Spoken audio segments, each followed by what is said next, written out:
Hello, good evening, everybody, and welcome. Golly, look at all the great people already here. Let me go through them. We got a fun thing that we're going to do this evening as well. Had a delay, had an announcement, had a delay, it's been something else, but it's kind of exciting. First time I've ever done it, so we'll do it this evening. Oh gosh, you can see my undershirt. Oh wow. Okay, Scott, happy Thanksgiving to you too, sir. Welcome. Hello, Tofu. Good evening. Gosh, I haven't seen you in a while. So good to see you back. Sumi, of course, welcome. Sumi, I hope you can get it down here to the States before all this happens. Sumi's had some really good experiences shopping here recently and just been sharing that. But she's been working her tail off too. Now she's a nurse up there in Canada, so she works her tail off. I tell you that.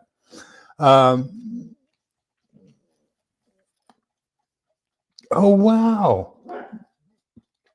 Amanda Sue says that The Simpsons had an episode in November 27th, 2024. Oh, that on November 27th, 2024, the internet and cells would be out due to a shark cutting the underwater fiber cables. Oh, wow. What a coincidence, huh? They're only a day ahead of time. I think the cables were cut last week, if I'm not mistaken. And so, Scott, I said hello to. Oh, wow, there's me. I can't believe I'm here. Little Known Prepper, good evening. Welcome. Good to see you. Diana, too. And let me see here. So I picked out Cats in Prepping. Good evening. Utah Mike. Look at all these fantastic people. KP Heathen, Suzanne Goulet, Tucked by V1. Wow. Tucked by V1, you can be as difficult as you want. As a matter of fact, here, let me put the invite button up here. And if you want, as long as you're decent and no cuss words and, all that kinds of stuff, then we'll have you up here. I picked out a topic for this evening. And it's based off of, Izzy, you got to be quiet, sweetheart. I think we're going to have some problems with people. And I think, there are people who know that you're a prepper. And so I just said, what are all the different categories of people we're going to have problems with in a post-apocalyptic world? So, if you want to discuss people and how people are going to be a problem for you, there's the link. You can grab on that and come on up and discuss that with me. But before we do that, we're going to do an opening. So I ordered this Saturday. This is going in my pickup. They said it wouldn't be here until it would be here yesterday. Then they said, no, it's delayed. It won't be here until next week or tomorrow. Then all of a sudden, Helen and I went to the movies. We went to see Gladiator 2. What a great movie. And gosh, can I get this open? I may have to go get I don't have my pocket. My pocket knife is in my blue jeans. Let me go get a pair of scissors. I'll be right back.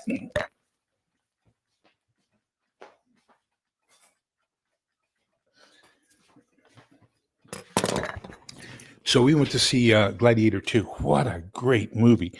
I almost like it more than I did Gladiator. But anyhow, let's get in here and see what we got here. I know what it is. You just don't know what it is yet. But it's exciting. Now I get to go have it installed tomorrow. But this is a Retevis vehicle-mounted GMRS radio. So the one I showed you last night, the 22-channel one, that's basically good for, probably about 5 miles in an environment, if you're lucky, if you have a good antenna. And then, that's going to be your one of your primary simplex. Now, simplex means that you send and receive on the same frequency. Whereas the Baofeng, this one, the VHF, UHF ham radio, sends duplex. So it transmits on one frequency and receives on another. So that's why you have to get them out, program them, understand what all the repeaters are for your area. If you don't get that programmed, if it's sitting in the box, it's not going to do you any good at all when SHTF happens. So here we go. Here's my new radio. Ta-da! So this is going to go in the pickup, and that should get me probably about a 15-mile range, 12, 15-mile range on the freeway. If it's flat, there's no intervening terrain. So just thought I'd share that with you. This is not the big ham radio that I'm getting for Christmas. Okay, but I would share that with you. Okay, nobody's clicked on the link yet, so let's get into. Oh, I wanted to show you a couple more great deals. Let me see. So, Northern Girl Hobbies. I hope I hope you feel welcome and that you're. I'm so happy you're here. Gosh, I'm so excited about everything happening. That some good news. Evidently, the Israeli parliament has voted for a ceasefire with Hezbollah. So that looks good. I mean, thank God for that. Bad part of it is that Prime Minister Netanyahu has said that he is now going to focus his efforts on Iran. We may not have that much of a win by having the peace with Hezbollah. Now he's going for the big turkey. Hi, Kaylin, welcome. Good to see you. Then we've got, of course, the things that are going on in Europe, Ukraine and Russia. I believe it's Germany, Britain, and France are all three talking about, well, not Germany. Germany doesn't have any nukes, but Britain and France are talking about possibly giving tactical nukes to Ukraine. All three of those countries are talking about putting their troops inside the borders of Ukraine. Kind of escalating. Don't like it, but that's just the way it goes. So, there's been all kinds of strange, what are they called? Drones flying around and investigating U.S. military bases here in the United States. So that's kind of another one of those strange ones that we're saying, wow, things aren't looking good. So just do me a favor, stay on your toes. It's going to be crazy. Okay, let's talk about, new comments. Wow, I've got a whole bunch of new comments. So somebody says, I'm on top of the news. Who's this?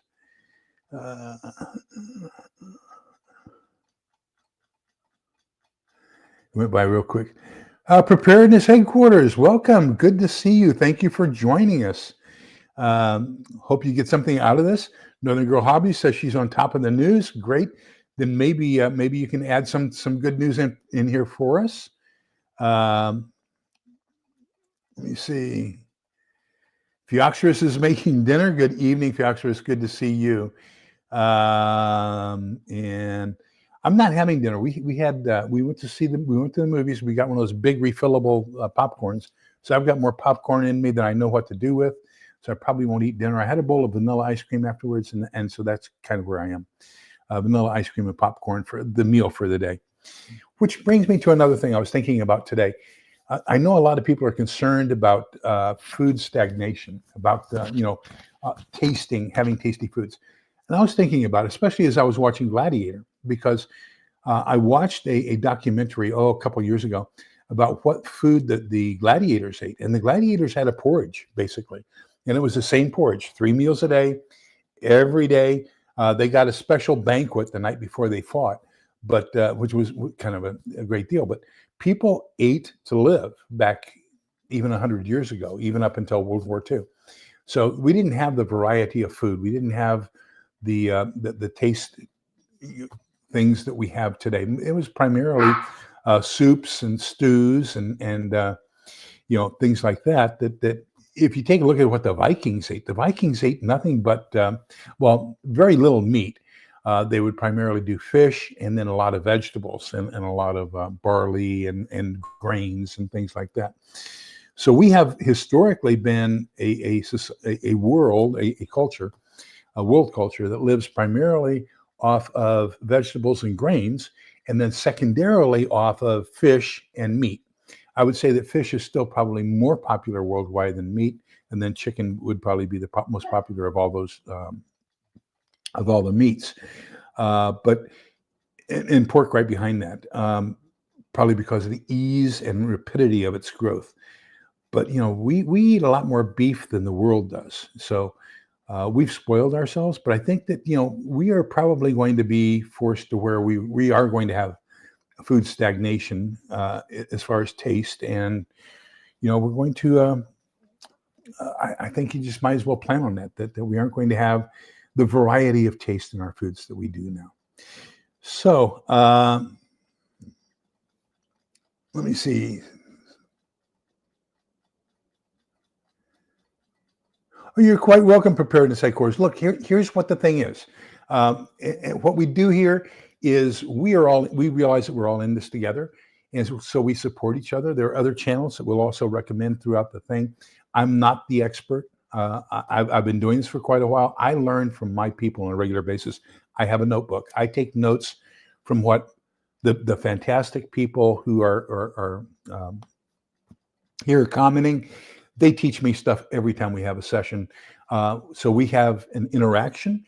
We all respect each other. We learn from each other. We share with each other, and because we want to get through this together. So that's primarily what we're doing. Is this is an interactive thing where we try to help each other, and we try to learn from each other, and we try to support each other, and then we're going to continue on.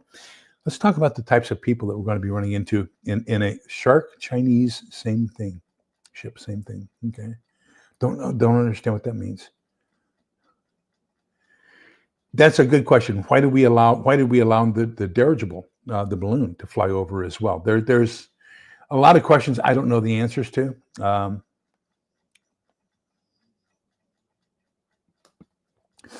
Well, yeah, certainly. My tours in Germany and Korea certainly got me accustomed to those foods in Southeast Asia. And so, yeah. And I grew up on the border. So Mexican food is probably pretty much a mainstay for us as well. Food fatigue is probably due to the instinct to vary our diet. But even if you look at the Native American Indians, Native Americans, they had a very rudimentary diet that they ate as they moved across the plains. So you can get healthy food. It may not always be a gourmet tasting thing, but you can have a fantastic subsidy of good, nutritious food. Just doesn't have a whole bunch of variety. Sumi says that we're going to have to grow a bunch of herbs to vary the flavors. That's correct. Utah Mike says they only have about 10 to 14 different dinners. There were only 12 with the old Meal Combat Individual, MCI. We got 2 of those a day for a year. So, I got to the point to where I could identify the tuna came in a separate, in a slightly darker brown box than the rest. So when we got a case in, the first sergeant would always cut the top off, flip it upside down, so you couldn't read what you were getting for a meal. But I could always tell that one that had the different color and get the tuna. I probably spent 75% of my time that year eating tuna. So yeah, food fatigue for tuna got a little bit different, but I like tuna. So, I still do. Our expert on MREs here, by the way, is Kaylin Strain. And she has, Kaylin, put the link up to your channel as well. Every Sunday evening at 7:00, she does a live tasting of an MRE from around the world. So it could be US, British. She's done French, Russian, Polish. She's done a whole bunch of different kind of, if you're into rations, she's the one to watch. Shift Tech 86, good evening. Good to see you, my friend. Oh,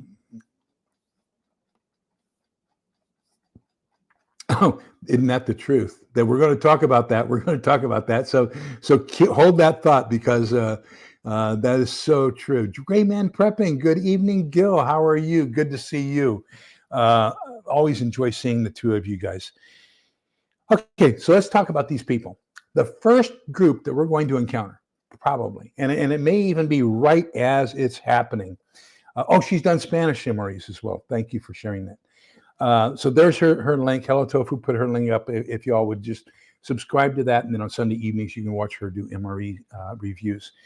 The first group you're going to have are going to be those neighbors and your family and friends who know you're a prepper, and so they're going to say, hey, we don't have to worry about it because it has everything we need. We're just going to go over there and help them. I'm going to tell you, it's going to be very, very difficult for you to say, no, go away. We've got for ourselves. You don't want to engender somebody against you. Somebody who is for you and supportive of you, even though they're asking things from you, if you turn them off, can become your most devastating enemy there is. You have to take that into consideration. So your friends, family, neighbors, as they come towards you, if you outright reject them, they will do everything they can to get rid of you. So you've got to find a way to assimilate those. You've got to find a way to make a plan where you can allow for them to join in, but they also have to be productive, okay? For example, I have probably, oh gosh, 2 humongous tubs, those black ones you get at Sam's, full of Bear Creek soups that I have vacuum sealed. And I plan on serving soups to my neighbors in exchange for labor. So they're going to be the ones who are going out to get my firewood. They're going to be the ones going out to take the trailer down to the river and bring back 2 6-gallon buckets full or barrels full of water. They're going to be the ones who are going to actually do the cooking and serving.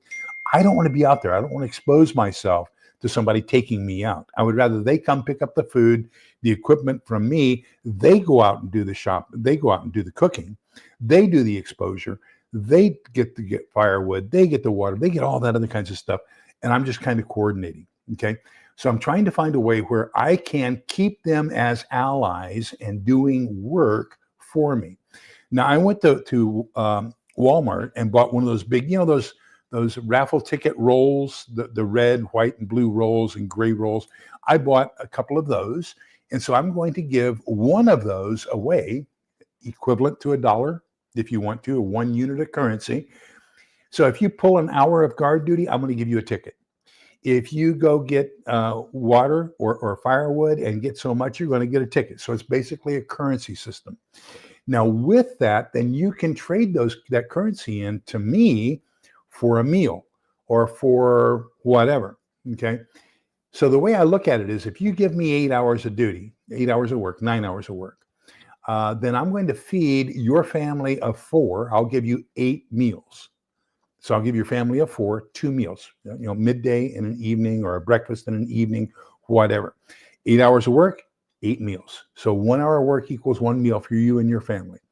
Now, if you've got 2 people in your family, you and a spouse, and both of you work, then you're going to get 16 tickets. Okay, so you get a lot of good food. But that's how I plan on doing it and keeping all my neighbors together. Now, there's an adage that you have to remember. And the adage is that fish and friends stink after 3 days. So if you bring anybody into your house, make sure it's somebody you're compatible with. I mean, I've got cousins and brothers and sisters and nephews and nieces and daughters and sons-in-laws and everybody else. After 3 days, you know what? You left for a reason. How are you going to reintegrate that? You got to find a way to keep everybody protective, happy, productive, getting along. You're going to get on each other's nerves. How are you going to handle that? Okay. So you got to think all that through ahead of time before you bring anybody inside your enclave. So I like to think of it, and I'm going to use an analogy. I like to think of it kind of like the old temple in Jerusalem. You had the outer court, the court of the Gentiles. That's going to be all my neighbors and friends around here. They're going to be outside. I'm not going to let them inside my house. Okay. Then you've got basically inside, you've got the temple, you got the court of the women. So that's going to be basically the living room area, that kind of an area where it's commons area, and you're allowed in there. And then my room is going to be the Holy of Holies. You don't go in there. Okay. So I'm looking at different layers of where you're allowed inside my area as a friend, neighbor, or family member, so that I have my retreat, so that when I get tired of you, I can go retreat from you. But I think it's very important we consider that we as human beings get tired of each other. I mean, even husbands and wives, we occasionally just, kind of disagree, and we have to separate for a couple minutes. So, that's just the way it is. Let me see. Catch up with some of my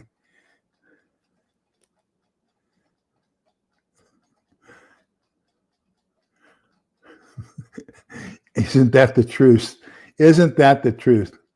Okay, Kaylin, we did get, I think Little Lone Prepper, somebody put it up there for you. So yeah, we got it up there for you. Hello Tofu did. There we go.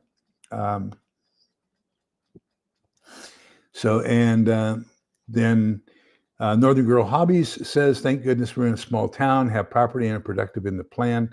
We have a small amount of people. Not many are welcomed in our group. And that's probably a wise thing to do.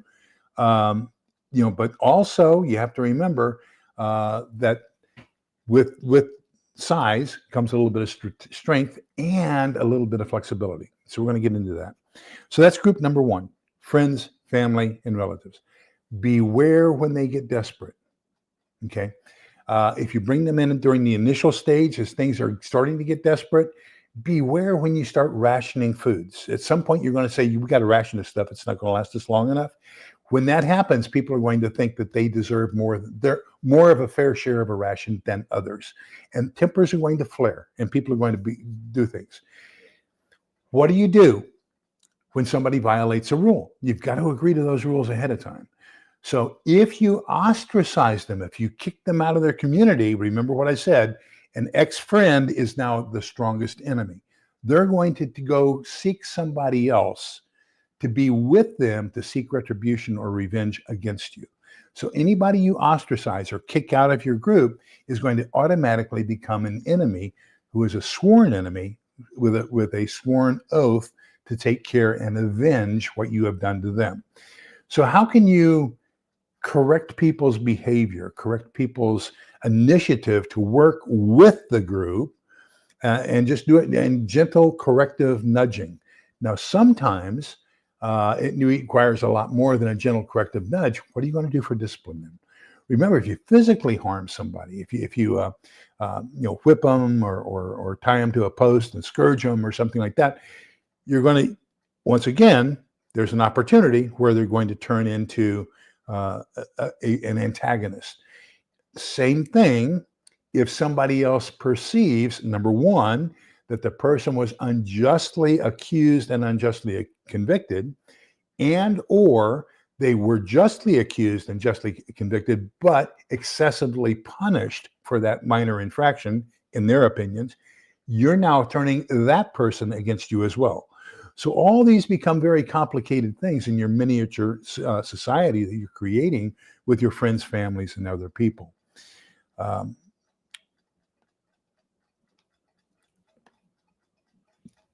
Group number two,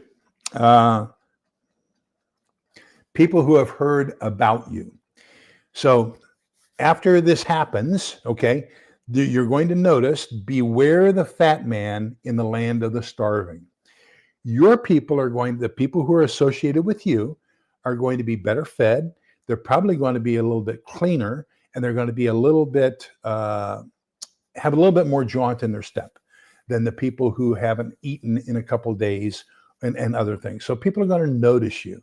So these people are then going to want to affiliate with you, not because they want to provide something, but because they expect something from you.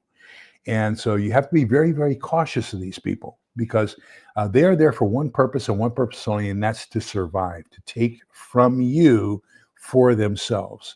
So deal with them accordingly. Sometimes it may mean just giving them something small and having them move on. I've got a box, not very big. Gosh, I'm going to say it's probably 18 by 18 by 18, a foot and a half cube, full of Vienna sausage and small cans of beanie weenies and stuff like that. And I kind of scratch them up and, move them around and everything else so that they look like they've been in the pantry for a long, long time. And then I've also got the individual packets of oatmeal. And I take them out of the box because I don't want them to look new. I want them to look scruffy. I want them to look dirty. I want them to look, everything else.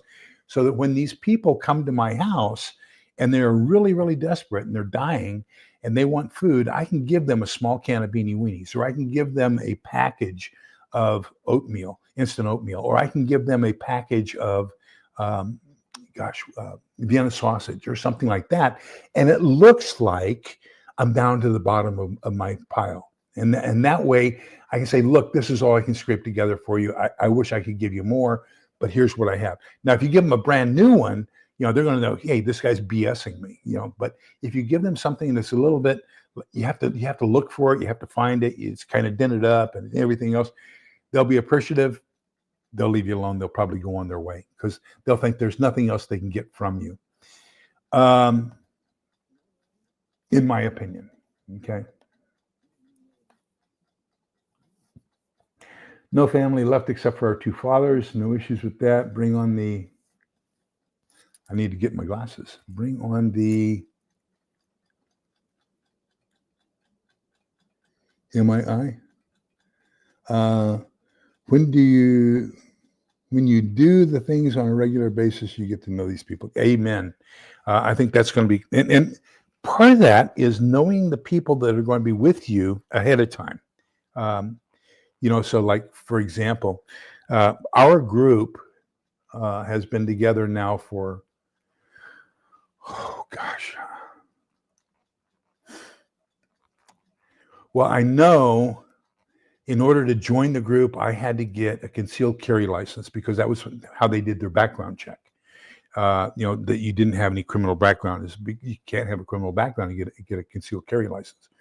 So I had to get a concealed carry license, and I've renewed it once. So that means the group is at least 10 years old. And we have a lot of things in common.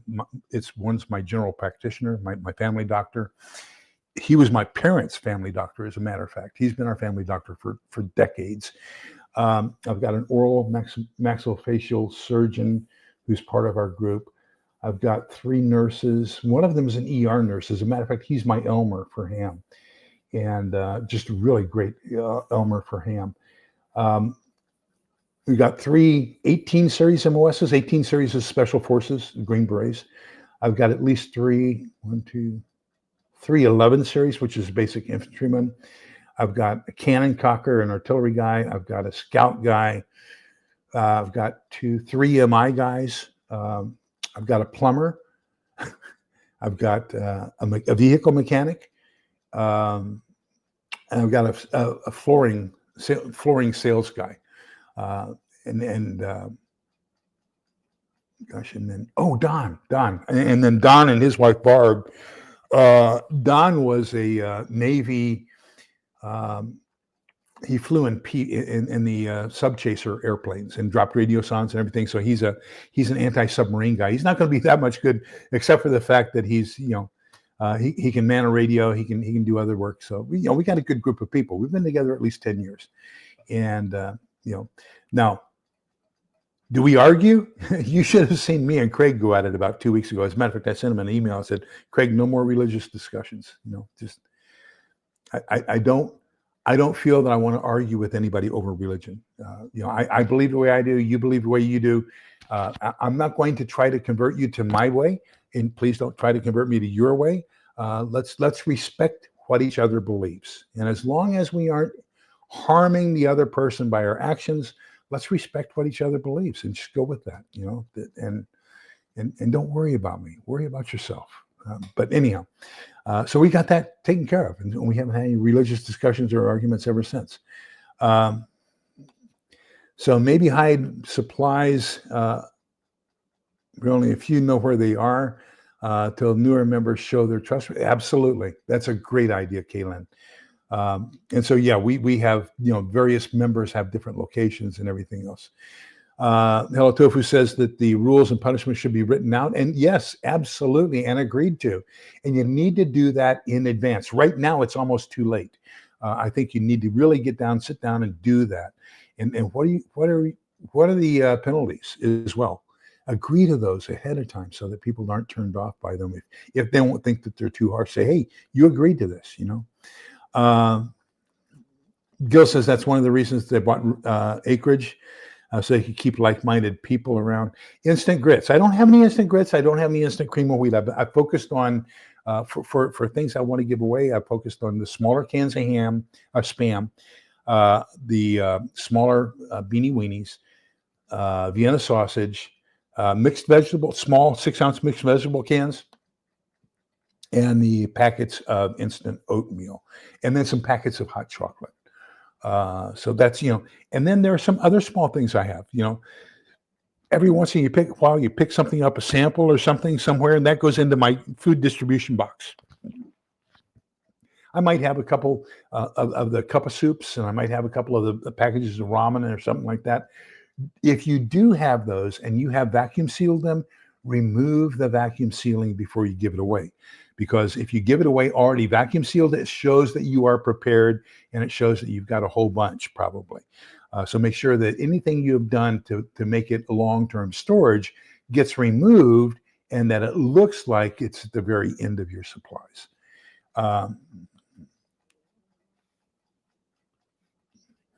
Northern Girl Hobbies is going to give away dog food. That's fine. I can understand. I can appreciate where you're coming from. It's something that is edible, and that will also very clearly notate to them in their minds that if you're eating dog food and giving away dog food, you probably don't have that much left yourself. Now, typically, I'm going to say I've worked with poverty for a long time, people in poverty, and typically they can be down to their very last, and they will share with somebody else. The people who have the least are usually the most giving. So giving away something like a can of dog food to somebody who's at your door starving, to them, that means everything. And they can accept that as being what it is from you, because they understand where you're coming from. So I think that's a workable solution. Not my first choice, but it is a workable solution.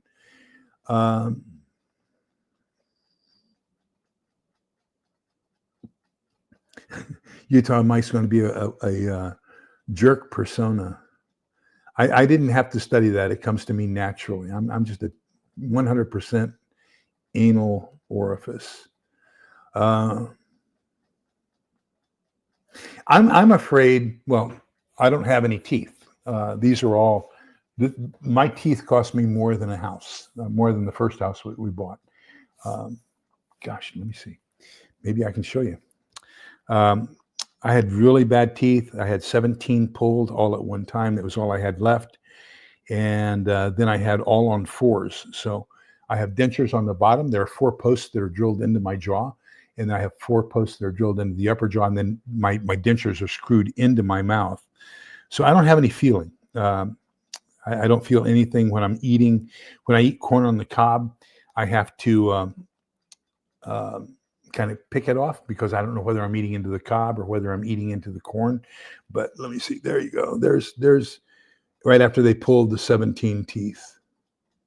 That's what I looked like for a couple of days. I had bruising like you would not believe. But so I don't have any teeth, but I can understand how that has caused me a problem throughout my military career, and I can understand where P3 Orion is right, Scott. That's what Don works on.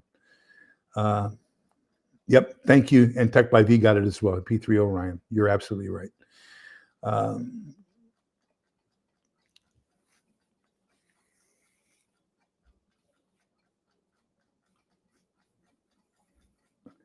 So Kaylin says she's having a hard time getting people. We have a problem. I'm a member of another group, and it's Texas Preparedness Group. And we've got a problem. We only have 4 or 5 people who show up. And this is a 7-county group. We only have 4 or 5 people who show up, and I'm on the board of directors.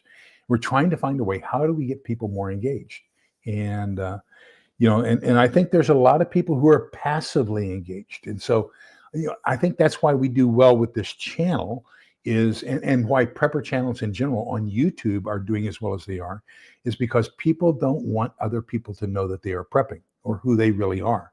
And so it's kind of a stealth prepping. And I think that's the same thing with active groups in the area.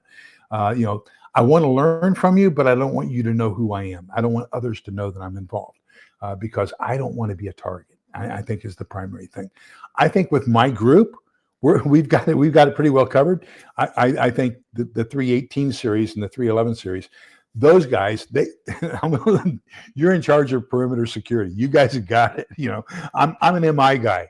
Okay, I break codes. I that's not my bailiwick. I'm not a get down on the ground on my hands and knees and shoot them up type. Those guys are fantastic at it. That's going to be their specialty. I'm going to sit inside and operate the radio. Okay, I'm a signals intelligence guy, so that's each of us has our own particular thing that we're going to do, and I think that's blending harmoniously all the different skills of your group is going to be one of the key things you've got going. Let me see. Let me get a couple more comments and we'll go on. I've got 6 or 7 more types of people here we need to worry about. So you're in Nebraska, is that right? Or Iowa? Iowa, I think, Caitlin. Either Nebraska or Iowa, I think, up in that area.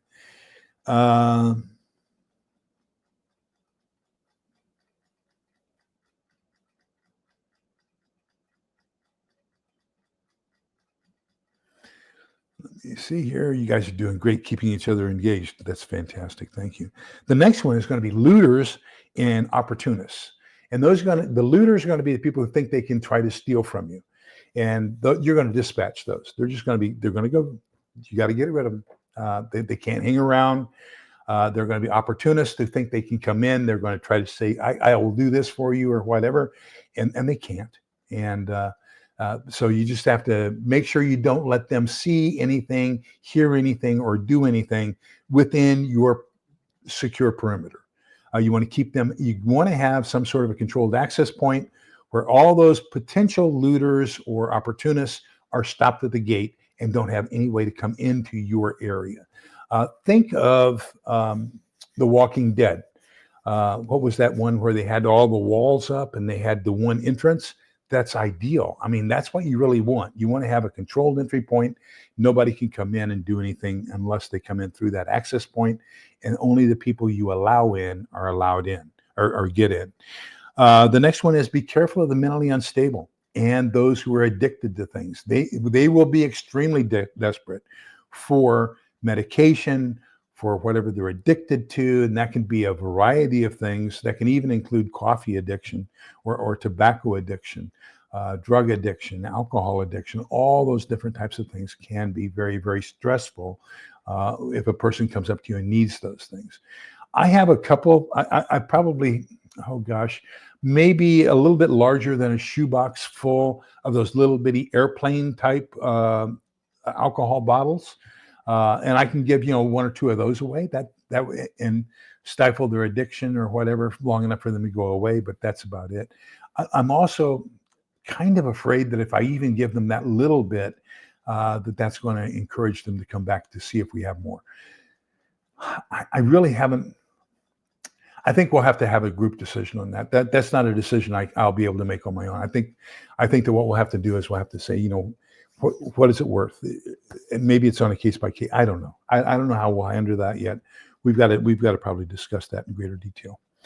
The next one are the well-meaning neighbors and the leaders. Okay, so we got well-meaning neighbors. They say, hey, we can help you. We're going to do this, and we think that maybe if we'll throw our stuff in, but you've got to distribute it equally to everybody. Well, no. That's not how it works. You throw in 2 cans of tuna to my 12 cans of Spam, I'm not going to redistribute. I'm not going to say, okay, now we have 14, that's 7 each. It's not going to work that way. Okay, so they're well-meaning, but they're well-meaning towards themselves. The same thing with you've got the political types in your neighborhood, the HOA presidents and things like that are going to say, this is how we're going to run things. You're going to distribute all your stuff to all these people. No. They didn't do anything ahead of time. That's not my responsibility. They are not my responsibility. If they want to work for it, they can work for it. But it's not my responsibility to give willy-nilly. So we can take care of that. So just beware. There are people who are going to try to smile their way in. They're going to be gracious and everything else. They're going to be well-intentioned. I have an idea. This is a great way we can do things. No. It's just going to be the way you and your group have planned it ahead of time. That's how it's going to be. They assimilate to you. You don't assimilate to them as they come in. Let me see here. My family was the same. Thought Scott was eccentric for prepping until the pandemic and the lockdowns. I heard stories of people being stabbed for toilet paper during the pandemic. Fighting over toilet paper. So if people are fighting and stabbing each other over toilet paper, what are they going to do when they haven't eaten for 3 or 4 or 5 days? And so these are the things you've got to consider ahead of time. What are we actually going to do? And the next one that I have written down are scammers and con people. So, there's going to be somebody who may say, hey, I've got all this stuff over here. Can you send a couple people with me and go get it? We'll bring it in. No, because what's going to happen is you send 2 people out there. Those two people don't come back. Now you've reduced your defenses. You've reduced everything else. You don't let your people go out for any scammers or con artists. If they have something of value they want to bring, they will bring it. Don't let your people go out. Once you're inside your area, stay inside your area. And if they have something, they can bring it to you. You're not going to go get it. That's just a solid rule you have to establish ahead of time. And everybody has to agree to it. Then the next one, you're going to have the traumatics and the runaways. So let's say there's somebody like a young lady that her family has been, she's the last one left in her family. She has been captured, abused, traumatized, and escapes. And now she comes upon us, okay? Or a child, or a youth, or even a young male. Any of these type of people who have been abused, traumatized, etc.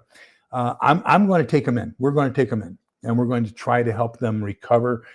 If we can help them successfully recover, that's going to be a very, very loyal person to the group. We also owe it to them to give them a chance to try to survive and make up for what they have been exposed to. So, we're going to bring them in and try to assimilate them. If it doesn't work out, it doesn't work out. At least we can get them recuperated, let them go. We never expose them to anything of our major items. That's going to be that, somebody mentioned it earlier, that trust building time, okay? As you're recovering, we want to see how trustworthy you are, whether or not you're committed to us before we give you too much information. But we will attempt to help you recover. And then once you have recovered, we'll give you the option. You can either stay or you can go back out on your own again. That's your choice, not ours. Let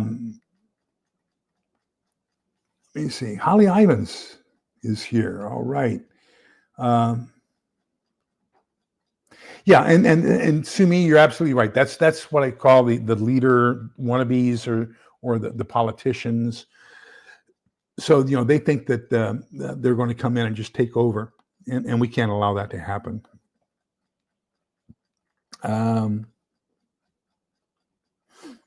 So Utah Mike, of course, Utah. He's in an area where the religion pushes for food storage, and most of his neighbors have at least some food storage. They actually teach, they prefer to have a 2-year storage. So they've been trying to convert me for decades. I'm certified in everything that the Franklin Institute and the Covey Institute had, and they merged in Franklin Covey. Gosh, that was back in the mid-90s, I believe. But I'm certified in every program that they have to teach them. And so every time I went for a certification program to Utah, they put us up in this hotel that's on the southeast corner of Temple Square. And then they would take us to dinner in the old Santa Fe headquarters, Santa Fe Railroad headquarters, which is just north of Temple Square. And now that's where they have all their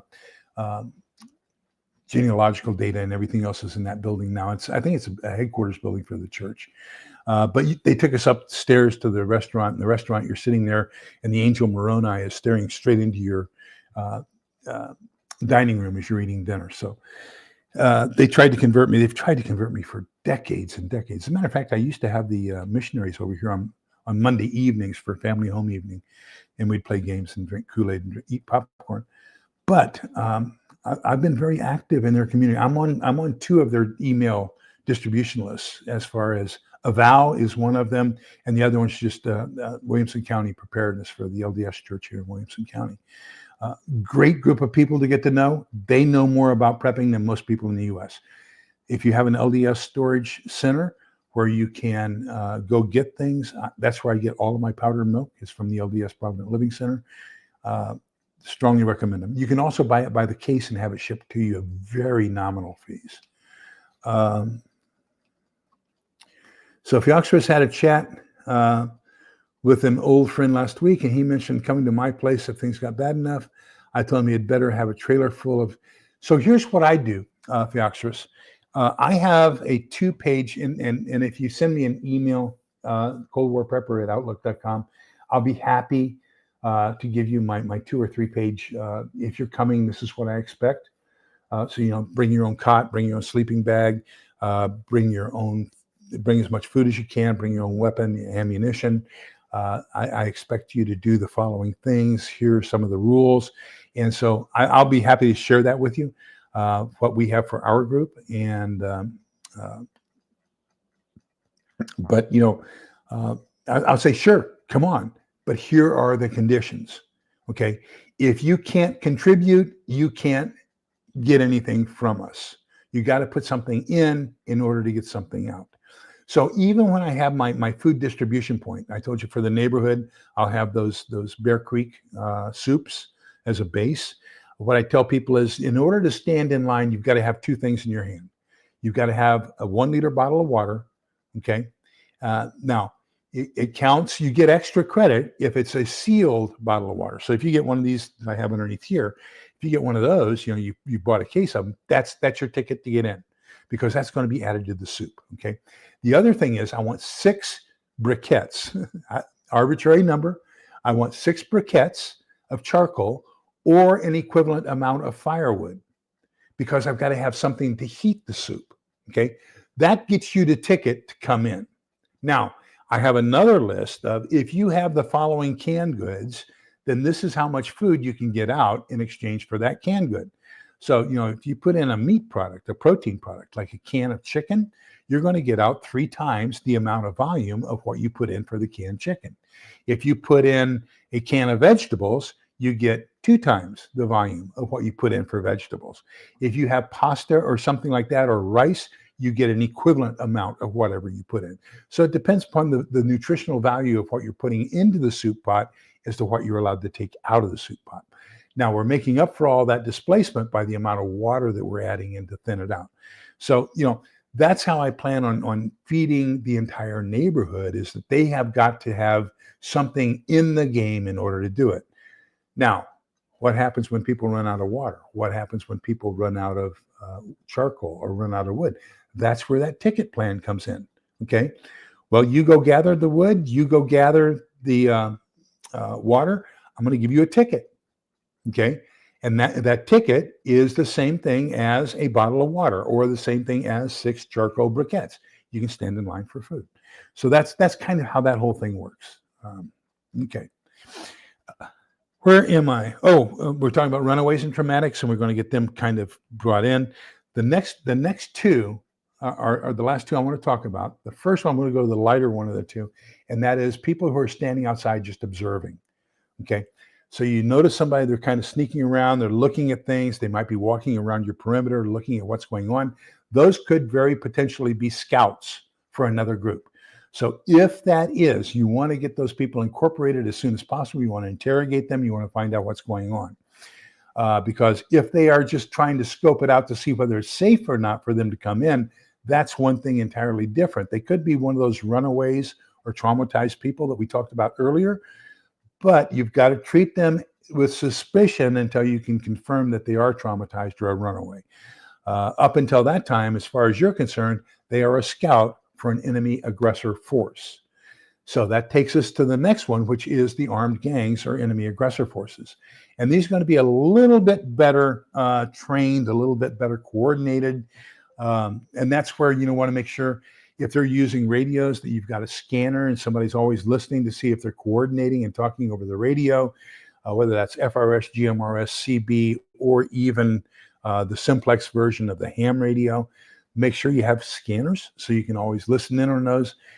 Make sure you have good visual observation of the entire area around you, so that if you are attacked, you can have a good defensive plan and counter that attack. Invest now. Learn about perimeter alarms, okay, that will tell you where they are coming. Also invest in perimeter defenses, or better known as booby traps. So learn how to make those, learn how to deploy those, learn how to use those as a defensive mechanism in a post-apocalyptic world. Do not deploy them until the apocalypse has happened. It is against the law to deploy a booby trap inside the United States in a normal, with rule of law type of a situation. Okay, so you don't want to injure anybody. It's basically going to be highly illegal. You can do jail time. You don't want to be in jail when SHTF happens. So, but learn how to make those, learn how to deploy those, learn how to use those, and that's going to be a false multiplier. If you can channel your attacks into one funnel area where you can concentrate your fire defensively against an attacking force, the odds are always going to be on your favor. In the Army, we say that typically to attack a fortified position, you need 5-to-1 odds. In an open field, just straight on open field, we prefer to have 3-to-1 odds. So then against a fortified position, you want to have at least 5-to-1 odds. So that makes, all that taken care of. Holly brings up a very good piece of information here.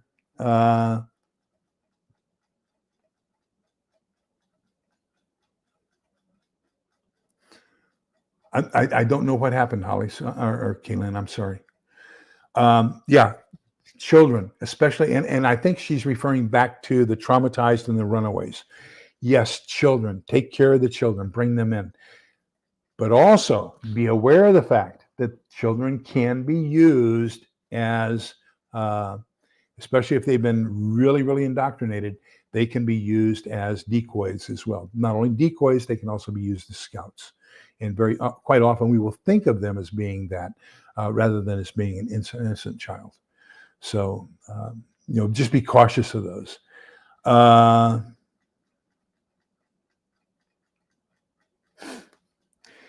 And I think that's what we all have to be concerned about is I have what I have done. Other people are working with me. We are all together. We're all going to be joint in the soup kitchen. And, if people don't like the taste, they can go somewhere else. That's all there is to it.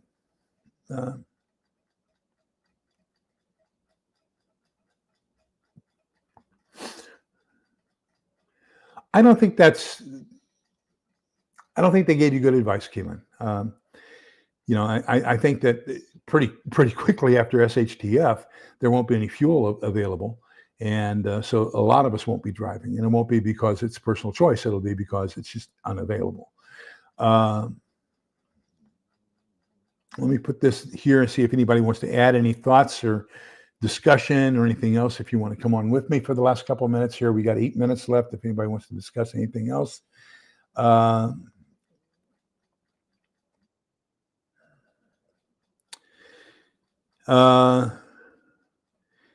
is big in the area, but the Catholics give a run for their money.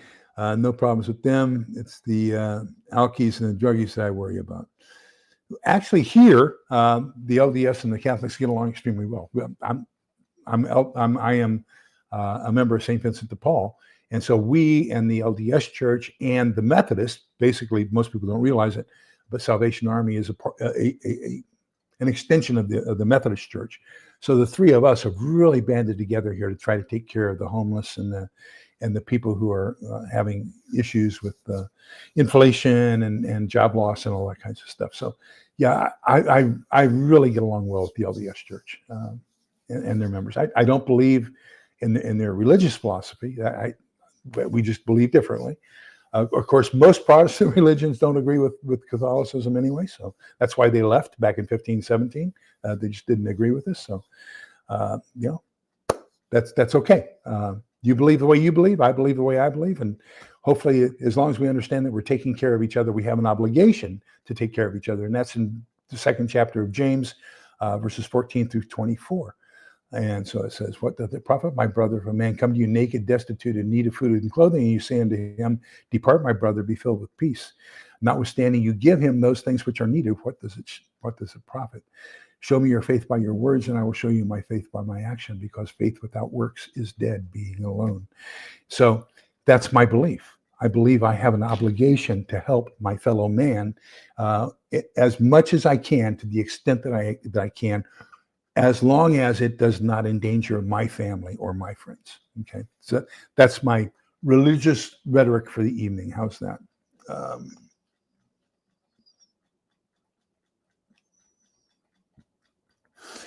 Let me see.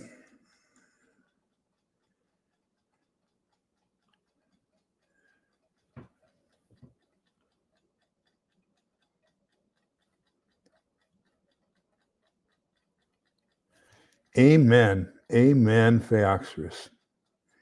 And Keelan says she told the person that she would be prepared to hoof it in case of a city bus craps out with no replacement.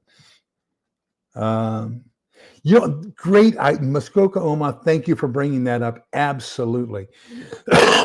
And I strongly recommend, and here I am, I'm gonna be hypocritical. I have 3 Chihuahuas. They bark at anything and everything. I mean, if somebody sneezes 2 blocks over, they're going to start barking and howling. Okay. You don't want small dogs.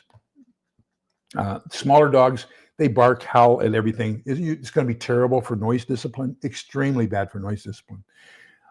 You hear that, Izzy? And so, you want a bigger dog. Bigger dogs typically are a lot more docile as far as the barking and the howling and everything else, but they let out that woof. When somebody comes too close. You want the bigger dogs. Thank you for bringing that up. Muskoka Oma, yes, a big dog, a guard dog, an essential dog is essential for your prepping. I absolutely agree. Prepperness One group started a collective food stash by each member, gives him money, then he goes to buy food. Yeah, that's a great idea.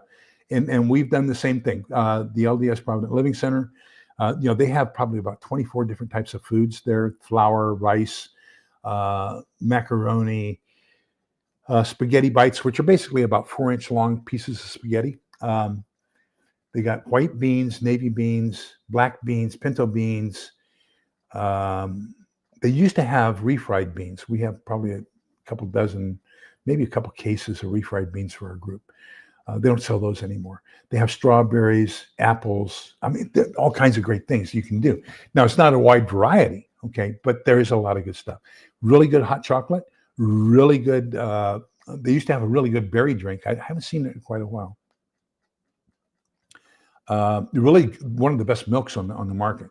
So, I mean, yeah, take a look at their stuff. They have some good stuff. And then, of course, when you put your money together, you can buy in bulk and get more for the same amount of money. So that's really great.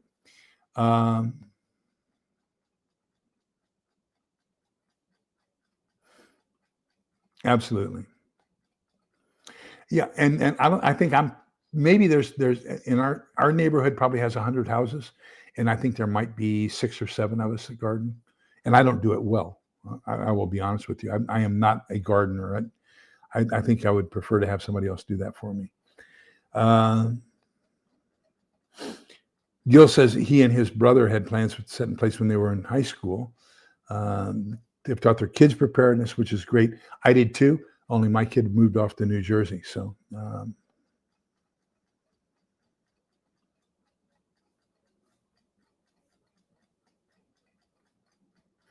absolutely. You're absolutely correct, Gil. That's a great point. So Holly Ivins, that's the exact philosophy that I'm going with on the soup kitchen. And the story is, in World War II, there was an American aviator who was shot down in Italy. And so he found a pot and water, and he had a stone in it. And the Italians came in and started saying, "What are you doing?" He said, "I'm having stone soup." And they said, "Well, what does it taste like?" He says, "Well, you can't have any. You have to put something in order to take something out." And so they were bringing all kinds of vegetables and everything else and getting a ladle. And so they thought they were eating stone, whereas in reality, he was getting their vegetables to add to his soup for a vegetable soup. So that's the whole supposed history of stone soup. But yeah, that's the exact, you've got it. You hit it head on, Holly. That's exactly it.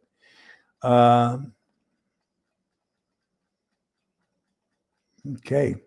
I did want to show you a couple things. There's a couple of fantastics. I had a very large doodle dog. Oh, make me jealous. We had a poodle.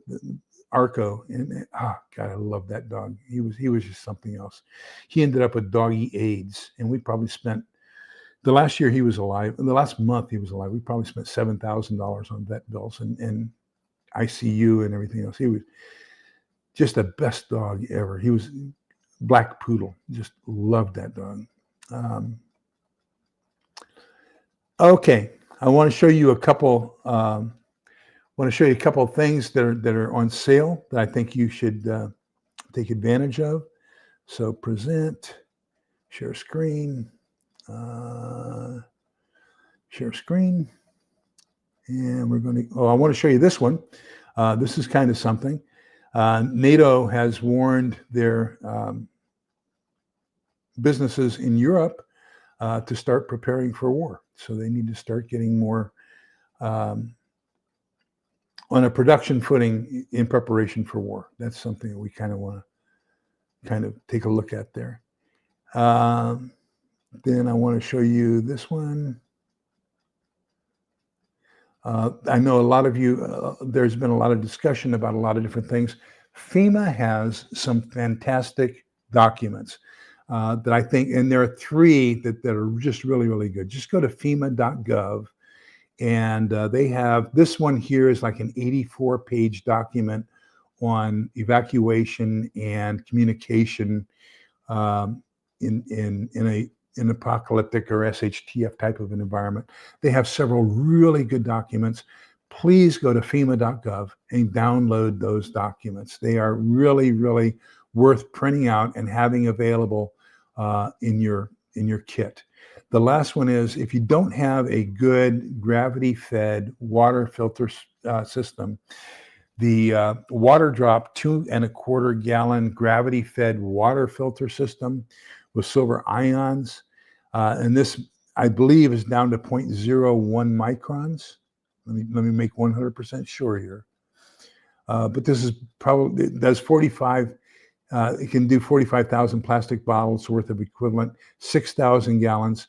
You figure if you're going to do 2 gallons a day per adult, that's 3,000 adult days, or just under 8 years for one person, 4 years for 2 people, just with the original set of filters. And so you order 1 or 2. I had the filters. I have a different system. This is an equivalent system. But I had the filters on every 3 months. I was getting 2 additional filters on the subscribe and save from Amazon for about a year. I've got more than enough water. I can take care of my neighborhood with the water that I have and with the filtration system that I have. But I strongly recommend this. I mean, look at the price on this. This is marked down 23% to $108. You can put it on their charge system at $36 a month. So I think, no, I'm sorry, it's over here. Their purchase system, it's over $100. You can get it over 6 months for like $18 a month. I mean, what a great thing. And if SHTF happens before then you don't have to pay it off, because there's nobody to pay it off to. Oh, that didn't show, did it? Let me get up here. What happened to my show my page? I'm sorry. I was off of mine, and I hope that share screen. Share screening is easier with 2. Yeah, it is easier with 2 monitors. I don't have 2 monitors, so here's what I wanted you to see. This one is really, really good. Okay, so this is the one I want you to take a look at. I'm not going to put a link. I don't want any money off of this. I just want you to take advantage of the fact that there is a good gravity-fed water filtration system. So you fill this up when you go to bed. When you wake up in the morning, you got 2¼ gallons of fresh water. Fill it up again. Now, what I do, I want these black filters to last as long as possible. So I have a pre-filter, and what I'm doing there is I'm taking the raw water and I'm putting it through a coffee pour-over system into another container before I put it into this container, and I'm putting coffee filters in there. Now, remember, the coffee filter is going to take it down to about 0.1 microns. So that's going to be pretty good. You're going to get most of the big stuff that would clog up your filters out before you put it into your gravity-fed water filtration system. And that way you're prolonging the overall life of these 2 black filters that you're going to have in the system. So that's something I strongly recommend for you, okay?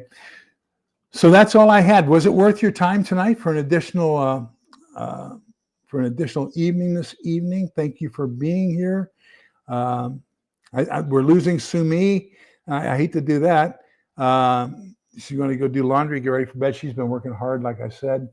I hope this was valuable for you.